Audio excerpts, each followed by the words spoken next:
Hey there, it's 1931. Imagine living in a time when the Great Depression has its tight grip on the world, and the Dust Bowl is transforming the American landscape. In this video, I'll dive into the economic chaos of 1931 and how these events led to a staggering inflation rate of minus 9.30%. First, let's talk about the Great Depression. By 1931, the stock market crash of 1929 had already devastated the global economy.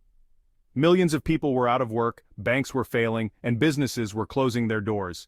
The economic contraction was severe, with the U.S. experiencing a GDP drop of around 6.4%. In the midst of this turmoil, another disaster was brewing: the Dust Bowl. The Dust Bowl began in the early 1930s, right when the Great Depression was at its worst. Severe droughts and poor farming practices turned the fertile lands of the Great Plains into barren, dusty wastelands.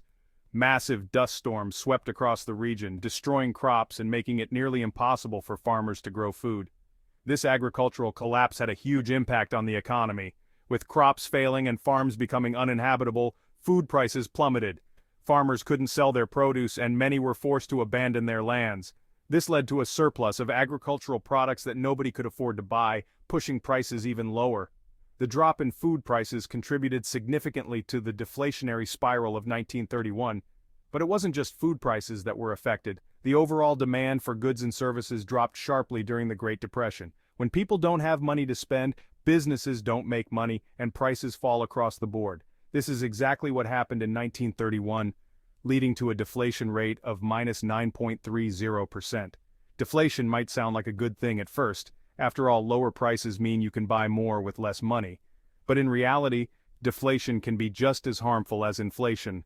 When prices drop, businesses earn less revenue and may have to lay off workers or close down entirely. Workers who lose their jobs then have even less money to spend, creating a vicious cycle of economic decline. So, why is this important to understand? The events of 1931 serve as a powerful reminder of how interconnected our economy is.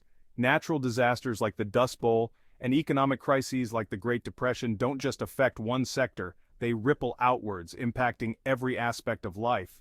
Understanding the causes and effects of these events can help us prepare for and mitigate future economic challenges. Today, we still face economic uncertainties and environmental challenges. By studying history, we can learn valuable lessons on resilience and adaptation. The story of 1931 shows us just how critical it is to support both our economy and our environment to ensure a stable and prosperous future. Thanks for tuning in. If you found this video informative, don't forget to like and subscribe for more deep dives into history and its lessons for today. See you next time.